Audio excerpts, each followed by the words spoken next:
So first of all, allow me to thank the town hall speakers. It has been an amazing conversation, and thank also to our moderator. I would have kept you talking. That was absolutely amazing. But also thank you very much for the stories you have shared, sharing your challenges, the dangers you face, the daily struggles, but also very much your visions, the aspirations that drive you are really the ones that drive so many of us in this room, and it's wonderful to talk with you about that. Over the past 70 years, IPI has been on the front lines defending press freedom and the rights of journalists to disseminate information in the public interest. The challenges in many cases have been immense, and throughout this time we have observed one constant, like many of our speakers today, the bravery of journalists to persevere even in the direst circumstances, even in the face of the most brutal dictatorships, in pursuit of the truth, or the fact, as Maria says. It is this constant that leaves us optimistic that quality independent journalism will never be silenced in spite of what all we have heard. So we wanted to move to a bit more powerful session, sorry, not powerful, a bit more positive session in the sense of showing you also the successes and of those people that IPI has honored for many years. And since 2015, we had the pleasure to share this award with international media support. I assume the 70 IPI World Press Freedom Heroes that you see above me, I believe, are really a testament of this courage. And at this ceremony honoring the first 50 IPI World Press Freedom Heroes almost 20 years ago, Catherine Graham said, "The heroes of the IPI demonstrate that in spite of every obstacle and every constraint, the truth ultimately prevails. The spread of democracy is relentless, and that freedom is an eternal goal for men and women everywhere. The editors and publishers honored by the IPI have played an essential role in helping the people of their countries and the world achieve that freedom." It is precisely their work, the work of all journalists, publishers and editors and press freedom organizations in the room today and beyond, that allow us to maintain all good hope.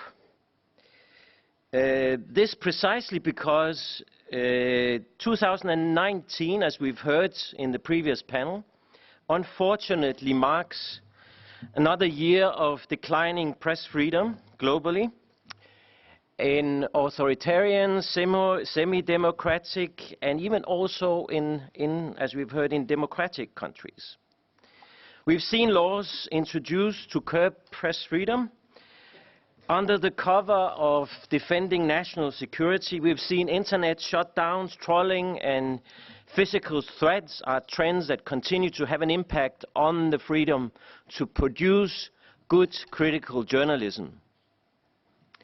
And in addition to these occupational hazards that accompany journalists who work in these contexts, the dangers faced by the profession has been helped along by the hostility expressed by political leaders. And I think this is a very, very terrible trend in many countries. Their rhetoric has fueled acts of violence and animosity towards good journalists and media around the world. In this climate of aggression, the onus does not lie, and we should, I think the topic of this conference precisely underline this, the onus does not lie on media alone to safeguard themselves. Ensuring access to good, reliable journalism produced under safe conditions, has been mentioned by many already, requires collective responsibility and response. It requires precisely collaboration of a wide range of actors to effectively address this problem, from governments to civil society organizations, academia, the judiciary was mentioned, and to private sector, and of course also the UN. And I will briefly just mention the UN, since we are now here in the UN building, and also referring back to what Michael Muller was saying this at the opening session, that the UN precisely have taken a very active stance on the issue of safety of journalists. Launched in 2012, the UN Plan of Action on the Safety of Journalists and the issue of impunity was the first time ever to have a comprehensive UN strategy to address this issue. And I can say from the part of the organization that I represent and the global work on protection that we do together with other like-minded organizations like IPI and many others, as well as UNESCO, that we are currently actively trying to ensure the implementation of this plan.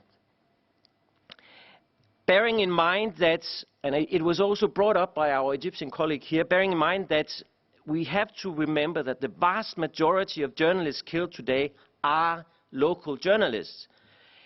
And therefore, the whole approach here in ensuring more safety for the work they do is to set up robust national safety mechanisms.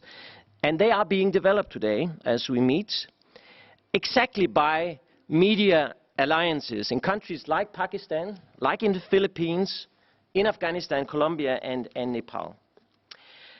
Moving to the Free Media Pioneer Award. It's been here since 1996. It's recognized innovative news organizations that have fought to promote new access and quality in different environments, especially those where traditional media outlets are no longer sources of independent information. In many cases, these pioneers that we also have up here are waging a lonely battle to protect quality journalism and face intense pressure from governments and other actors. IMS, the organization that I represent, International Media Support, we are very proud to have partnered with IPI, thanks Barbara, in this award for the past 4 years. Thank you, Jasper. And we are very fortunate in this Congress to have some of our previous award winners, Free Media Pioneer Award winner, as well as IPI World Press Freedom Heroes with us at the Congress. And we felt that it was important to also hear their voices. Let me pass it on to you, Jasper, to introduce the first one.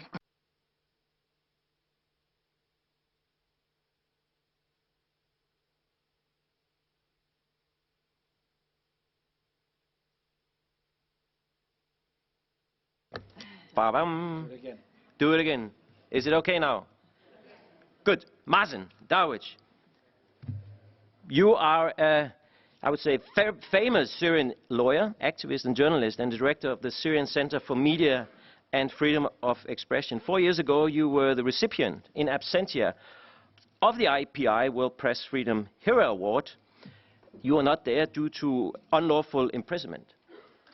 Today, thankfully, you are here, and we are very pleased to honor you again. You are relentless and dedicated in your pursuit for justice as you continue your work to document human rights violations in Syria. I invite you, as we have, to answer a question. Mazen, tell us, what have these international awards, this international recognition that you have received, and support also, what has it meant for you? Has it made a real difference in your daily work? Thank you, Gaspar and Barbara and everybody here. Yeah, as you mentioned, I received this award while I am in the prison, and this is, for this especially, it's mean a lot. Because after 4 years in the prison, this means that the outsider, the world, my colleague, my partner, didn't forget me, and this is mean a lot. In this way, you can keep fighting. This is very important for journalists or any activist, especially in the Middle East or in Philippines, Pakistan, our world. to find themselves part from this international movement, not fighting alone, part from this seeking for freedom everywhere. This partnership with value, it's very important, especially in this country, in these circumstances. In this way only we can keep fighting. In this way only we can achieve some good result, because we are part from this international movement and not alone.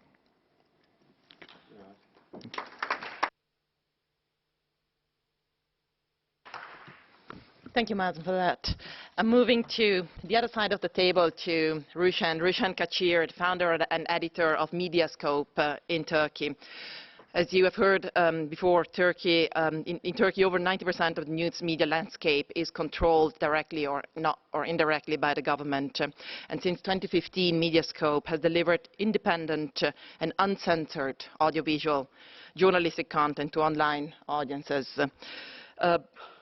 Mediascope is the winner of the 2016 IPI IMS Free Media Pioneer Award. And my question to you, Rushan, is probably a question so many other people have asked you. What motivates you to continue doing independent journalism in spite of the real danger that you are facing every day? Thank you. Thank you very much. We got this award when we were only 1 year old, and now we are 4 years old, and I think that this award helped us very much. What is the motivation? First of all, I personally don't know what to do without journalism, so that's my job. But in Turkey, being independent journalist is really very difficult, and because not only the pressure from the government, but also my country is a very polarized country, where both poles are pushing you to be more activist than journalist. So this is really a very difficult issue for being independent professional journalists in Turkey. And what we are doing, or what we are trying to do, is saying that if you are doing this job according to universal and historical value and criteria, you already contribute to the democracy, rule of law, and pluralism and human rights of your country. So you should not add one more mission in your journalism. So we are resisting both poles, and we are trying to do a kind of journalism beyond the polarization. And as far as we achieve this target, I think that we will survive. Thank you.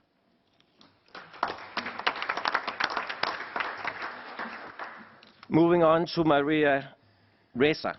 You've already been introduced. I don't think I have to do more or further details on that. Rappler, with you were the recipient of the last year's 2018 Free Media Pioneer Award. And as we've heard in the previous session, you are definitely a legend already amongst those fighting for press freedom. I see you as a fiercely positive and explosive energy that in face of so many daily challenges is in no doubt also is driving the success together with your colleagues at Rappler. It's also an inspiration, as we've heard, to us all to continue our work and for the right to press freedom and good journalism. I have a question to you. Maria, what motivates you and your staff to continue practicing your journalism along the same line, well aware of all the risks that you have described also in the previous session? You continue. Aside from the fact that we have no choice, I mean, we start with that. I think very similar. I've been a journalist my whole life. I believe in the standards and ethics of journalism, and I believe in the role we have to play to protect a democracy. And, you know, if you stood by those standards and ethics in good times, then the time when it matters is the time when you need to hold the line. That's what we always use, #HoldTheLine. I love the team that these circumstances have created for us. You don't know who you are until you're really tested. And our young 20-something reporters are inspirational to me. When us older 50-something people get tired, they just don't get tired. And then I think the second thing, and this connects to the question at the end, which is, is there still a difference between local and global? Because I think today, local is global and global is local, right? You can't, when you have one platform that connects as many as 2.7 billion accounts globally, it becomes one information ecosystem. So the solution with IPI, when IPI gave us the award last year, it gave us energy to keep going. It gave us solidarity, even though my colleagues in the Philippines may have been afraid to take as strong a position as we did. Many more were empowered, because all it takes is one, right? If you hold the line, others will come in after you. And I hope that, so here's the last part. I think the solution is not in each of our countries alone. And that is the big difference of this time. I used to be able to just dive in and then look at fixing, say, the Philippines, but it doesn't, the solution is in American tech platforms. It is in solidarity in groups like us, how we are going to help each other, how we are going to talk about common problems, how we are going to redefine and find new language for what truth is, what facts are. And we have to get rid of the old battles in order to do that. So I come out very optimistic. IPI, the news groups that are here, I think when we come together in a concerted effort, what we do today will matter to create a better future.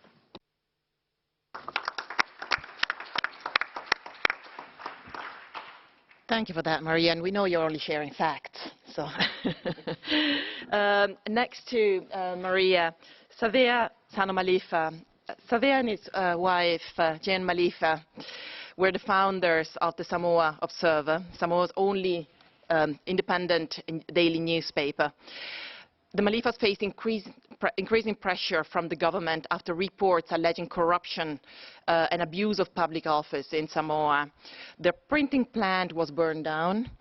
Savea was physically assaulted and targeted with death threats. They faced mounting legal costs of a consequence of criminal and civil libel cases mounted against them as they continued to reveal allegations of corruption. And the government minister tried to hire killer to murder Savea. But they continued publishing. And we are so proud to have Savea Malifa as one of our world press freedom heroes. Savea, today your newspaper and you are very highly respected among the people of Samoa. Do you think that the quality, fact-based journalism you have, no matter what, published, disseminated, has contributed to this respect that the people pay you?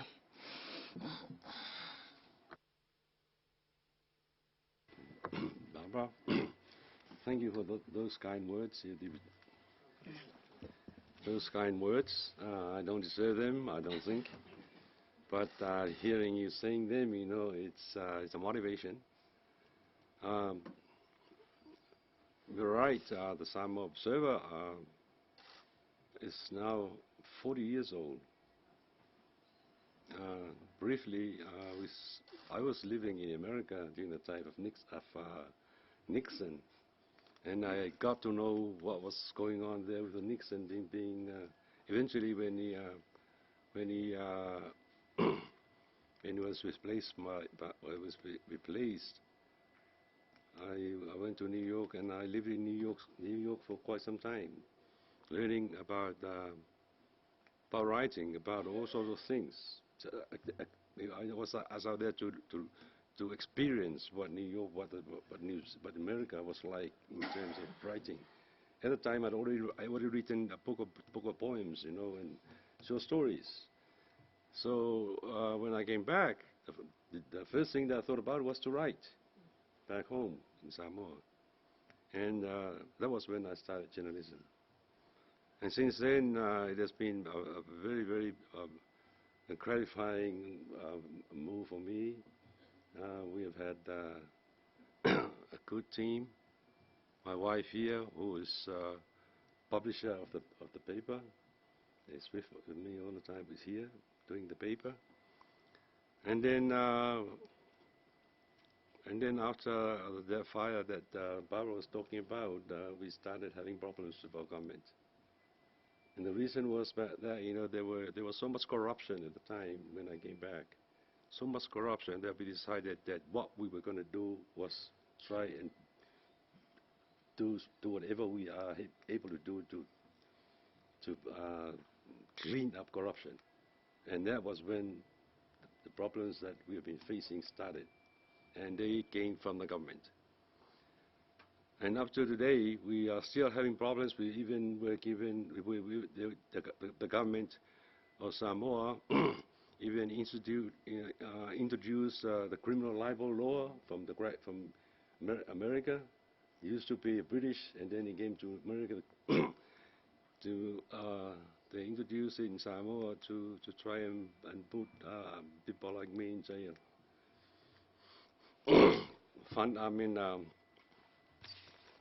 Just as well that they did not do that because our Prime Minister passed away, and then the Chief Justice came along and squashed all those and killed the criminal libel charge. And there, it's not being used anymore. The judge would send the people who is confirmed by it to jail for 6 months. Or if it was too serious, so serious, he would stay there for life. Now, lucky for me, that didn't happen. And then I don't know why. I don't know how anybody else felt, when the Prime Minister died and the charge was withdrawn. But that was part of the problems, and that was about the difficulties that we were facing at the time. So with the IPI, help of IPI, we were able to continue our work. And as you may have seen, we have been lucky enough. We have been to be given all those awards that testify about what we have been doing in protection. In our own way to protect press freedom. And what we've been saying ourselves is that you just have to have the truth. And it doesn't matter how harsh the people who were causing those, destroying, tearing the truth apart. We will just keep on publishing. And that's exactly what we've been doing up to now. Thank you very much. Yeah, thank you. Last but not least, Daoud Kutab, next to me, Director of the Community Media Network of Jordan. And you received the World Press Freedom Hero Award back in 2000. That's almost 20 years ago. You received this honor, and you've been going strong ever since. You worked to establish community radios, you promoted investigative journalism, and you have received wide acclaim across the MENA region and also beyond. We've had the pleasure of working together for a number of years. I know you as a man of innovation, new ideas.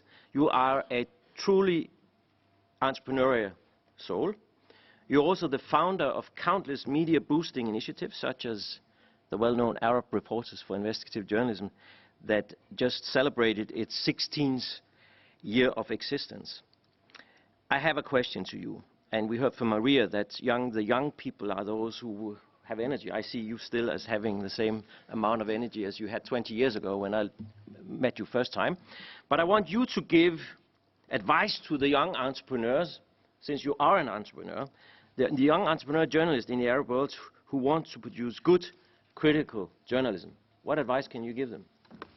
Thank you, Jesper, and thank you. The IPI award was an amazing thing for me, and it helped us launch the first Arab internet radio in the year 2000. Few people were listening then, but now it's become an ordinary thing. What I would tell young people is, when we started Ammanet, it was both the medium and the content were closed. It was a castle that couldn't break through. Now, I think there's a lot of outlets out there, but the content hasn't changed that much.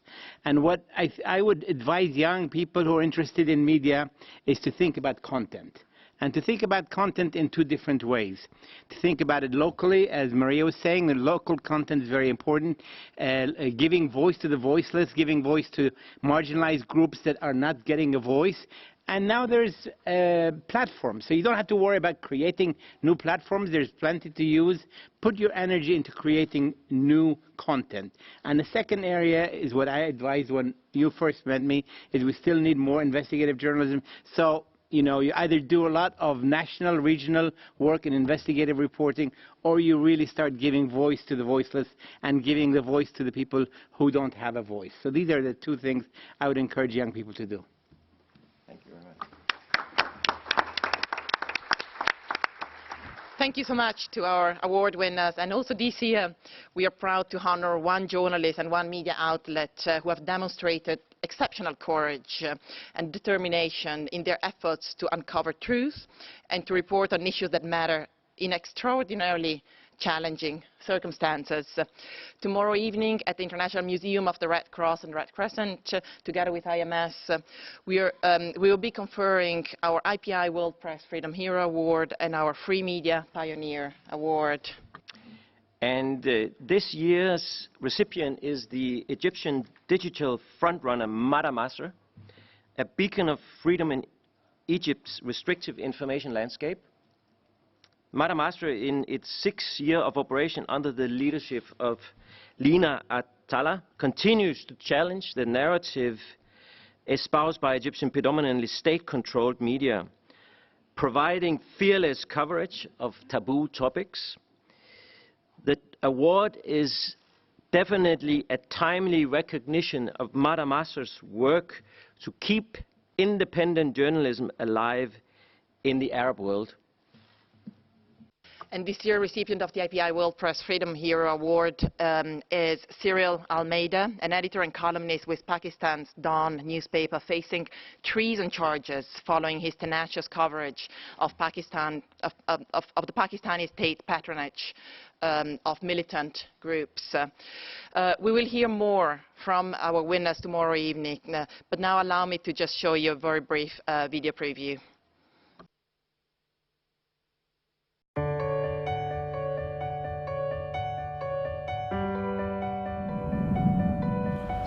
مدى مصر موقع إلكتروني مستقل اتأسس سنة 2013 وجزء كبير من مؤسسي الموقع كانوا شغالين في النسخة الإنجليزية لجريدة المصري اليوم.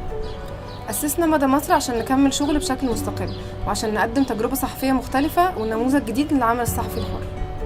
حجب موقعنا وبقية المواقع اللي اتحجبت بالطريقة دي وبالشكل ده ومن غير اختيار رسمي هو تعدي واضح على حرية الصحافة وعلى مساحة الإنترنت الحرة وعلى ملكية الخير. دعمكم لينا مهم عشان حقنا ان احنا نعرف اللي بيحصل حوالينا وحقنا في صحافة حرة. احنا بنكمل نشر على موقعنا وعلى مواقع التواصل الاجتماعي. نتمنى انكم تفضلوا تقروا مواضيعنا وتعلقوا عليها وتشيروها لانه هو ده اللي ممكن يخلينا نكمل.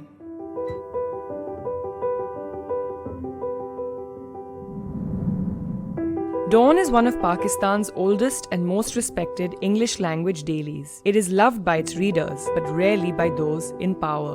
Things turned for the worse on October 6, 2016, when Dawn published a story by its journalist, Cyril Almeida. This story reported on a top security meeting in which the Pakistani government challenged the country's powerful security establishment to act against militant groups decisively or put the country at risk of international isolation. Despite Dawn's legacy and credibility, a vicious campaign was unleashed against the paper, which was first published in 1941 by Pakistan's founder, Muhammad Ali Jinnah. The campaign targeted the newspaper, and specifically Almeida. He was barred from leaving the country and was forced to face an inquiry. Later on, he also faced a treason allegation.